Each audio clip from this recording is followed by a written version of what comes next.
Great. Well, thank you so much. So for those of you who were not here earlier this morning, I'll start with just a quick introduction to who I am. So my name is Maria Haggo. I'm based in the UAE between Dubai and Abu Dhabi. I am originally from Sweden, but I spent most of my life in the UK and in many other cities around the world. So I'm a bit of a globe-trotter. And my career began in the wellness industry, where I spent about a decade and a half working in spa and wellness centers around the world. And I started to become very conscious and very aware of how people were really struggling with managing to live fulfilling lives. There was so much disconnection from themselves, from their work, from their life in general, actually. And of course, now we see all the data and the statistics to support that. And I was really curious about this topic around what I refer to as chronic dissatisfaction and what was causing it. And it led me to start my own company back in 2016. I was bringing education around well-being to the community, but then I quickly realized that the people that need it the most are not the ones that are necessarily showing up to community events because they're too busy. So we decided to move our focus to the workplace, where most of those people tend to spend a lot of their time, as we know.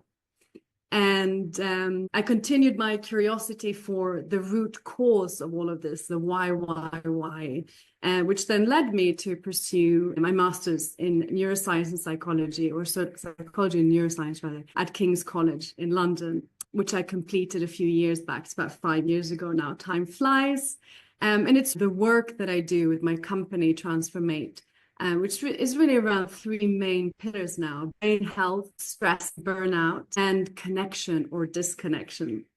And the ultimate goal of our work is to support leaders, mainly in knowledge-based businesses, to help them to create more human-focused environments that are brain-focused for performance, for mental health, and for connection, because of course these are all the fundamentals of driving successful teams and organizations. And of course, the side effect of that work is that you also bring that with you in the rest of your life. So when people are more regulated, then we can show up as well better in our lives as partners and parents and neighbors and people of our community. And so a lot of our work is based in neuroscience or applied neuroscience. So I'm also really thrilled now to be part of the Applied Neuroscience Association, ANA, heading up the Dubai chapter here in the UAE, and really excited to connect with neuroscience interested people from all walks. So whether you're interested in it for yourself or for your teams, or whether you're somebody who works with applied neuroscience who wants to connect with me and also get involved in the chapter here, that would be really great. So I'm actually going to start with a little experiment, a little test to do with meditation. So let me just share my screen so you can all see that. So I wanted to invite you all, and hopefully we'll have a bit of time to experiment with it at the end of my talk now. So if anyone who's willing to participate in this, of course, it's voluntary. You can go to your app store and you can download an application called the Global Coherence Initiative app.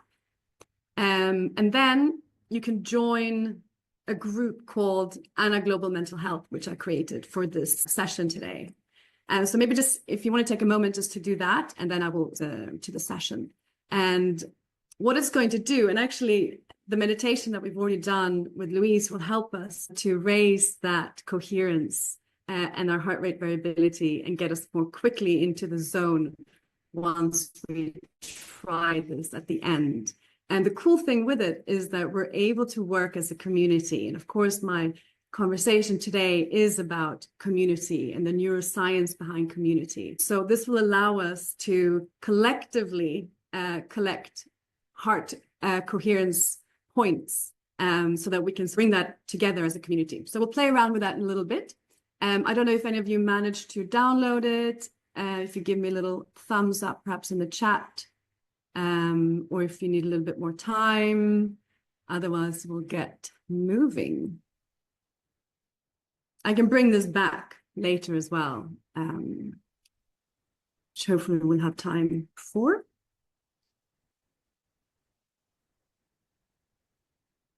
Okay, super. So some of you have done it, maybe others as well, and otherwise I'll bring this back afterwards. Okay, great. So let's begin today with just a little bit of a reflection around what community is and what it means to us. And I think I want to begin with this idea that's both ancient, based on ancient history, biological, and also an urgent need. And that is that community is not just social, but it is also a biological imperative for us as human beings. So for thousands of years, humans have dependent on survival through community, through connection. We've lived in tribes and villages, forming these kinship networks where our safety was really relying on these connections, both emotionally, but also physically.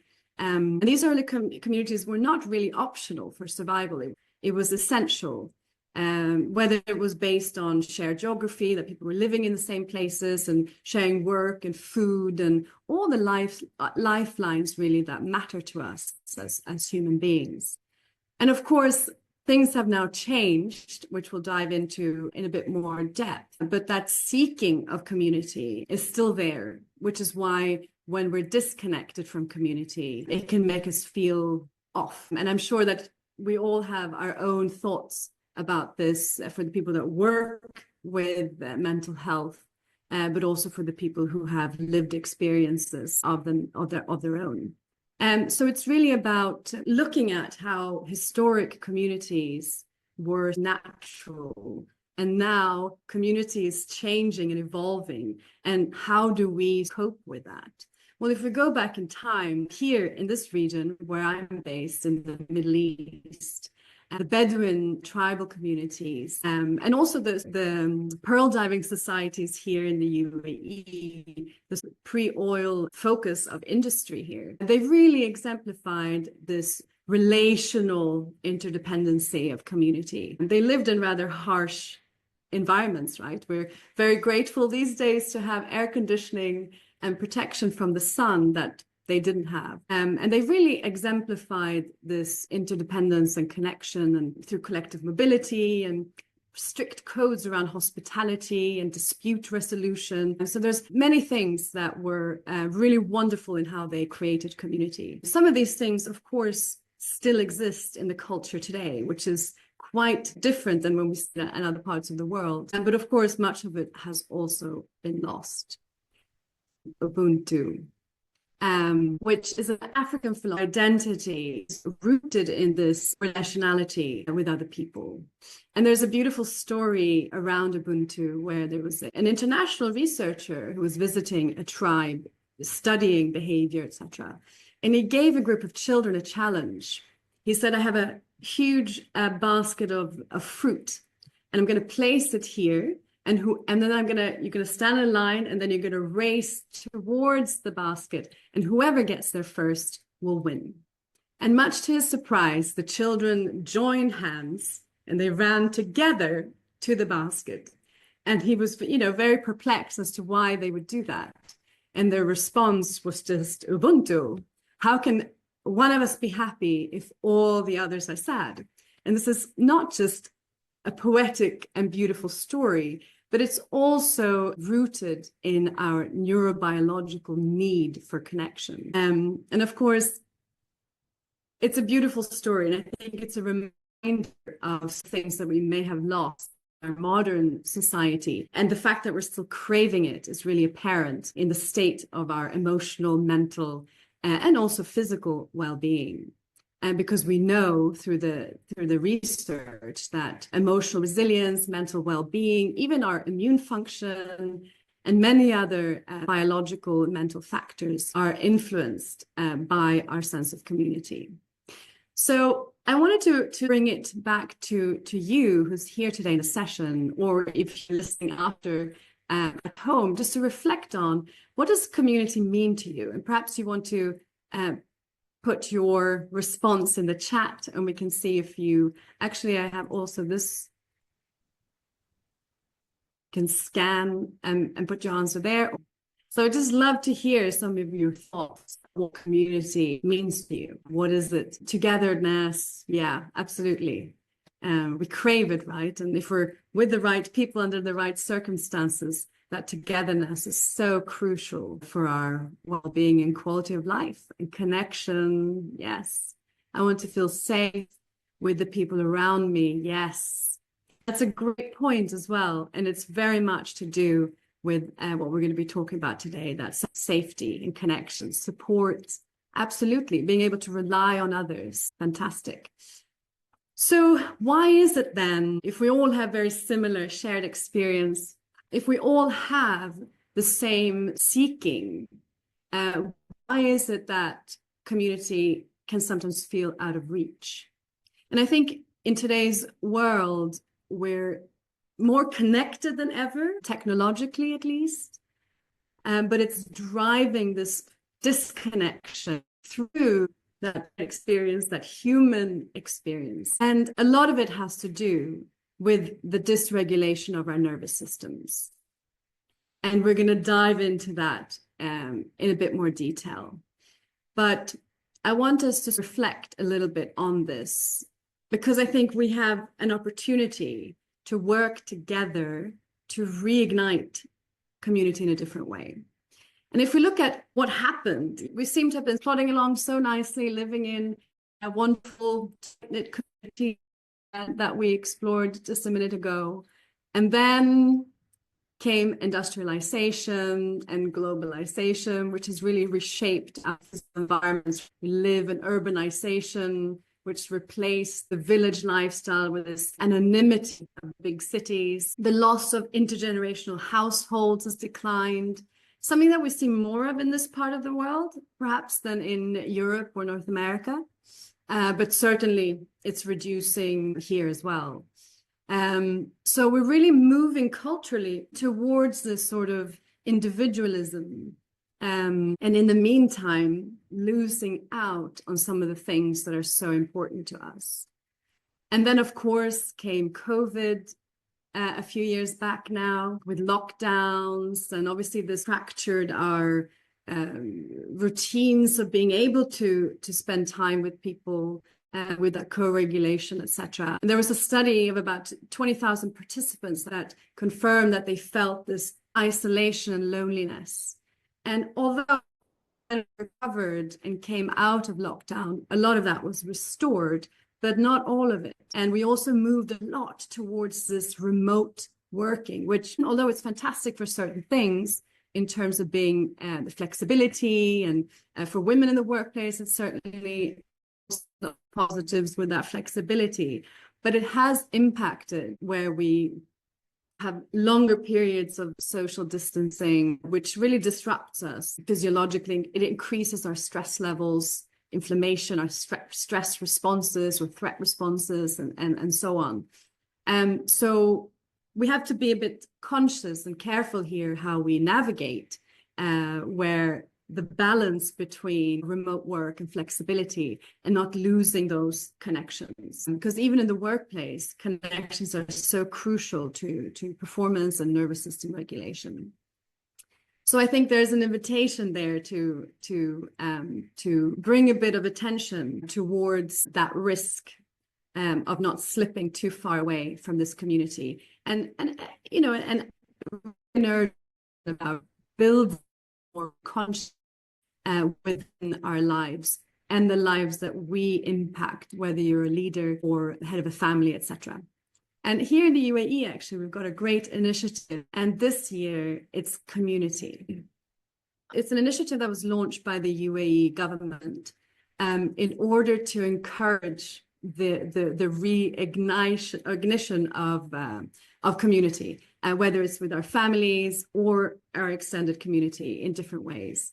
And actually, a few months back, they launched a platform where anyone can go on and launch their own community and then invite people to participate. So it's a brilliant way to just get people to think about how can they participate more in community. And we have a lot of expats moving to the region who are without their families, and there's human networks. And it's really important and a wonderful way for people to be able to form new communities and connect with others through shared interests, etc. So I encourage anyone who's here in the UAE to start their own community on a topic that they like, or to just join one of the other ones that's available there. So let's have a little look at how community is really fundamentally biological. We're going to talk a little bit about the system, of course, and stress and the things that can block us from being able to fully emerge in those connections that forms. So the neuroscience is quite clear on this, that when we are in a regulated state, we are more open to experiencing empathy and engagement. We are more open to the pro-social behaviors that support community and connection. And we are more likely to interpret people within our vicinities in a positive way. They're seen as more trustworthy, more likable. We have a higher level of tolerance for people who might be different from us. And then on the contrary, when we're dysregulated, suffering from things perhaps like stress and anxiety, these systems start to shut down. So even in environments that might encourage or invite social connection, we can still feel disconnected and alone and misunderstood and unsafe. And all of those things that really impact our well-being, mentally, emotionally, but also physically. So regulation of our nervous system then really becomes the gateway to create that sense of belonging. And without it, we struggle. And I think this is really the imperative to understand that we start to delve into, because it's really such a fundamental building block. And that leads me to highlight how mysterious the human nervous system is to most people. It's not something that we tend to spend a lot of time thinking about or focusing on or learning about, which is why it's one of my passions to bring this into everyday conversations in the workplace and in our environments, because it is so important and so fundamental for how we create the lived experience as human beings. Of course, the nervous system is involved in so many different functions within our bodies, and we won't go into too much detail today, but I think we've already started to form a really clear picture of how important it is to remove the mystery and to make our nervous system a more close ally. And actually talk about the nervous system and especially regulation without the vagus nerve. So the vagus nerve is what connects our nervous system, and it's really the sort of the fundamental part of the nervous system, which is the nervous system that helps us to downregulate, to reduce stress, and to be able to open up and form those more meaningful connections. It's measured through HRV, which, if we get to the meditation, the app experiment, we'll be able to measure our own HRV and see if we can raise our HRV, which is then a sign that our vagal tone is improving. And I want to just touch a little bit on what it means to be regulated. I'm sure you've all had the experience of feeling really regulated, but I think it's important point here is that when we talk about regulation, we very often just think about the down regulation, the stress relief, the rest and digest, the calming, because that's where a lot of our need is. But of course, regulation is about the balance. So sometimes it's about upregulating our nervous system if we need to feel more energized and more focused, etc. So it's really about being able to find our happy medium, our comfort zone. And through different types of practices, which we'll touch on in a little bit, we can actually help to increase that balance, that comfort zone that really helps us to feel regulated. And obviously HRV, as I mentioned, is the great measurement of that. So let's touch also on dysregulation. And I wanted to just look at also some statistics from this part of the world, but it also includes the UK, Spain, average. But when we're looking at stress with these, we can see that there's some shocking numbers. And of course, I'm sure none of us are so surprised, but I always just like to remind myself of how prevalent this is and how important it is that we start to do more in order to be able to help reduce stress. So we can see that 75, and this is actually statistics that was done a couple of years back, but I don't think that it's changed. If anything, it's changed for the worse. And also looking at burnout within our workplaces at a 76%. So if we take that into what it looks like in real life, I wanted to just share some things that I've heard myself want to translate into. So here are some things that leaders say. I often feel like I will be found out for being a fraud. I'm destructive and I don't know why. I have no idea how to connect with my kids. I don't think I can keep going at this pace without dying early from stress. Oh, and I'm paranoid that people would like to see me fail. So you can imagine these types of statements, what that's doing to our nervous system, to the nervous systems of these people. But more importantly, these are leaders in organizations. So what could you imagine would happen when these leaders are leading teams and influencing the energy and the stress levels of their own teams? We've looked at, what happens when we're dysregulated. We'll have a little further look at that. But just reflect on that for a second. If leaders are walking around feeling like this, what does that translate to for the greater workplace or for the other people within the organization? And perhaps you can have a moment to reflect on your own experience. Maybe you're a leader or you work for a leader where you can perhaps recognize some of these emotions. Another thing is, of course, loneliness, which has to do with our obsession with scrolling our devices, which I'm sure you've all been around the dinner table with friends half scrolling on their phones, or their phones are on the table, or other devices, or being with people, and you can tell that they're not really listening. And that's what we refer to as this modern loneliness, which is, of course, hugely impactful in how we create communities. And you can't also paint a full picture out referring to the default mode network. And this is the network that is a huge contributor, a potential contributor to social disconnection. It's the brain's network that becomes active during rest and introspection. So it has everything to do with how we see ourselves and how we think about ourselves in that way, when our minds are wandering. And so it's that internal self-talk and that internal view, in a sense, which is all very well and necessary. But when it becomes overly active, that's when we can see that negative self-talk really impact the way that we feel about ourselves.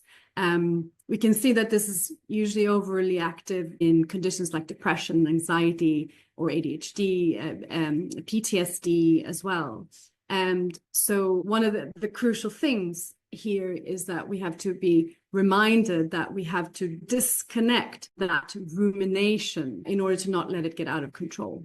Because, of course, what happens when we're dysregulated, we socially disconnect, it increases inflammation in our body, it elevates our cortisol levels, so that stress response, that sympathetic arousal within our nervous system. We're also less capable of responding to social cues, so understanding other people and also responding in a way that that emotionally works. And it also impacts our emotion regulation. So it really has a lot of detrimental sides to connection. And of course, the goal with all of this balancing is to remain in that window of tolerance. And so to avoid the hyperarousal or the hyperarousal of our system. So how do we regulate our nervous system? Well, we learned a lot of great points from Louise earlier. So thank you so much for that. It's so important that we're all spreading these messages. But the fundamental point here for me is that this connection is rooted in nervous system dysregulation, and therefore to be able to repair our community, we have to begin with that individual regulation. Now, the great news with that is that we all have the power to participate, the power to influence how we can rebuild and that those connections in our lives through working on our own self-regulation. And when we start doing that, of course, we start impacting others, and we start to create more co-regulation, more ability for others to help regulate through our regulation, right? We create more psychological safety. If you bring back the thought of those leaders, if they're able to more regulate their nervous systems, of course, they'll be able to create environments where people feel safer and feel more connected and supported. And building on that collective resilience, which is important in all areas of the community, but in the workplace, which is my focus of attention, really important on performance, keeping people engaged, on retention, on sick leave, on insurance claims. It really impacts even the future of an organization through creativity and so on. So what is the pathway here? Well, the first fundamental is really to take care of our brain health. And there are some basics, let's say, which seem basic, but yet many of us struggle to consistently practice these things. So keeping our brains active and stimulated through learning or reading or exploring in different ways. There's a lot of research now also the gut-brain connection that has a huge impact on our brain health and our mental health. Hydration, sunlight, exercise, sleep, reduction of sugar and alcohol, social connections, and stress management. So this is the very basics, right? If we want to really start to take care of our brain health, it starts with getting these right, which can sometimes be harder than it looks. And then when it comes to down-regulating or up-regulating our nervous system, of course, there are practices that we can put into place. The first thing, of course, is to become aware. What is it that my nervous system needs right now? Do I feel down and sluggish, or do I feel overexcited and stressed and anxious? And from there, you can then make a decision. What is it that you need to regulate? But it's important on an ongoing basis to be practicing both of these so that you learn preventative measures to supporting your nervous system resilience. So you really want to be adding these practices into your daily life so that you can start to really build that strength of resilience in your system. Some of them can, of course, also be used in acute regulation when you're feeling either overly stimulated or underly stimulated. So down-regulating, and you can put in your comments your own favorite ways to down-regulate your nervous system, but things like walking in nature, chanting, humming, gargling activates the vagal tone. Breathing exercises, and they're in both because it depends on how you utilize the breath. Mindfulness practices, visualizations, and meaningful social connection and heart coherence. And then to upregulate the nervous system, you can practice things like exercise or singing, breathing exercises, but now in a more stimulating way. So longer inhale, shorter exhale, jumping, visualization also, depending on what you're visualizing, of course, and energizing music or dancing and things that kind of get our bodies energized and moving, help to up-regulate. So guided meditations, Himalayan Kriya Yoga, I love that. Yes, absolutely. There's so many things. Walking our two dogs, breath work, 10 minutes meditation, cold water swimming, stretching, yes. And actually the list of how to support our nervous system are endless. So you just have to find what works for you. So in the interest of time, I wanted to see if we can try to do some heart coherence, which is a great way for us to down-regulate our nervous system and really get into our bodies and improve our vagal tone, or the HRV, and that's a measure of it.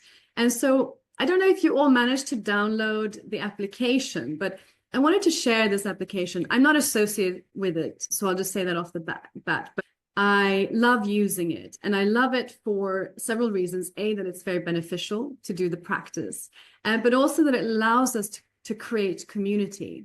Mm-hmm. So if you go download the app and then you go join new group and then you enter Orange Flower 74, that should give you access. Yes, it's working because we've got 4 participants already.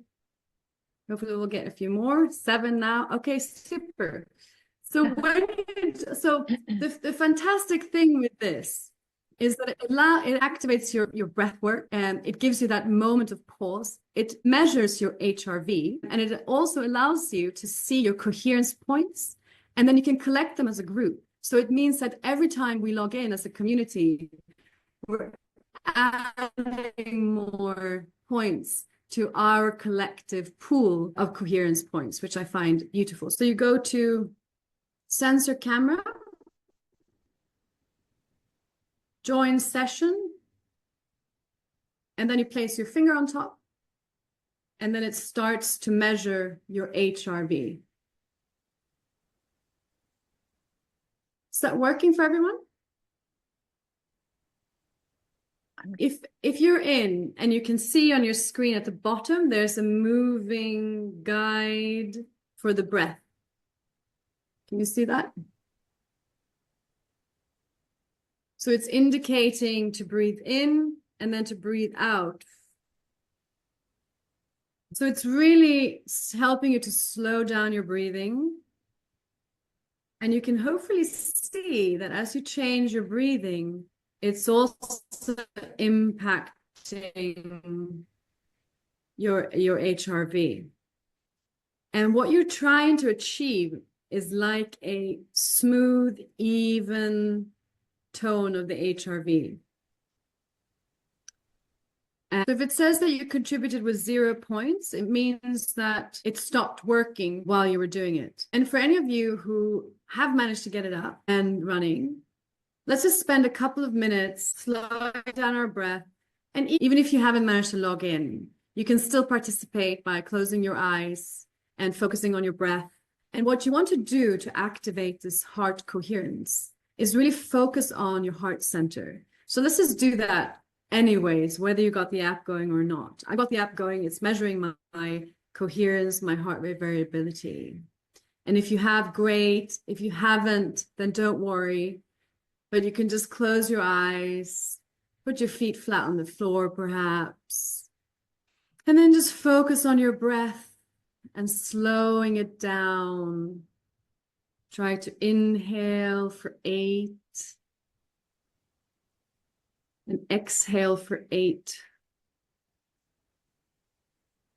And inhale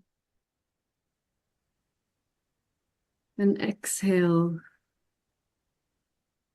And as you're doing this, bring all your attention to your breath, breathing out, breathing in,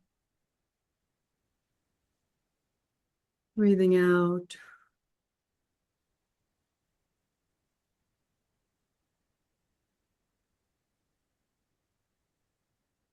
Breathing in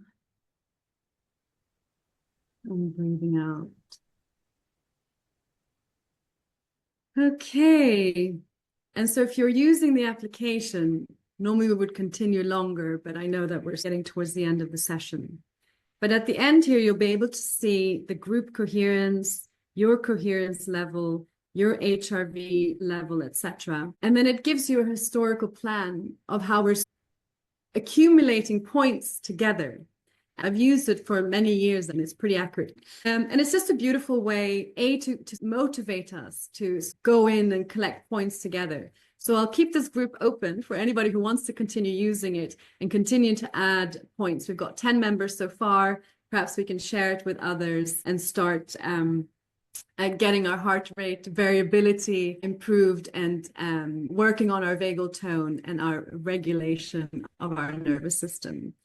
And so just to finish off on that note, the bottom line here is that we all require connection and community for our own well-being and for the well-being of everyone who is impacted by our presence in this life. And so if we can start by working on our own self-regulation, which has so many tremendous benefits for ourselves and our own mental, physical, emotional health, but if it also can help to support the communities and the connections that we form around us, that's a pretty good motivation. So what are you willing to do to participate in that? And thank you so much for attention and being present today.